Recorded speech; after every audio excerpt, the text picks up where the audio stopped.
সব ভাত দিয়ে দিলাম, নে খেয়ে নে সব। ও আজকে সব ভদ্র ছেলে মেয়ের মতো খাচ্ছে তো। অন্যদিন এই সামনেটা খুব বদমাইশি করে, এই থালা লাভ কেটে যায়, ওই থালায় লাভ কেটে যায়। ওই যে ওইদিকে একজন আছে, তারপর ভাত রেখে দিলাম, ওটাও দেবো। এই যে 4 জনের ভাত দিয়ে দিয়েছি। এই যে একজন ম্যাডাম খাচ্ছে উপরে, ও উপরওয়ালার লোক, ওকে কেউ নাম দিয়েও দেয় না, নাম মারলেই কামড়ায়। খেয়ে নাও সব, তোমাদের খাওয়া হয়ে গেলে কানা দিদির ভাত দিতে যাবো ওদিকে। মানে এখন গেলেই সব মারপিট শুরু হয়ে যাবে, সব ওর থালায় খাওয়া শুরু করে দেবে, কে কার থালায় খাবে ঠিক নেই। খেয়ে নাও। এটা আবার বাচ্চা দেবে, এইটা এই আবার কবে কী কোথায় দেয় জানি না। কারণ মুনিও কালকে মারা গেছে, টুনি মুনি 2 ভাই বোন আমাদের ছেড়ে চলে গেছে। নাহলে এইরকম সময় আমার এখানে 2 ভাই বোনে খাওয়াতে,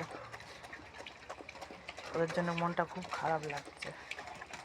আজ 3 মাস ধরে, ওদের বয়স 3 মাস হয়েছিল, আমার কাছে 2 বেলা খেত, আমাকে কি ভালোবাসতো। একবার চুনি মুনি বলে ডাকলেই চলে আসতো।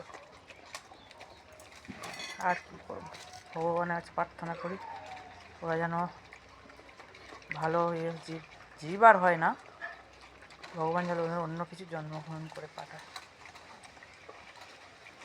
জীব হলে কষ্ট। খাওয়া গেছে, যাও। এই আবার কেন ওর থালা এসেছে বাবা, যাও যাও যাও, তুমি তোমার থালা খাও। লালু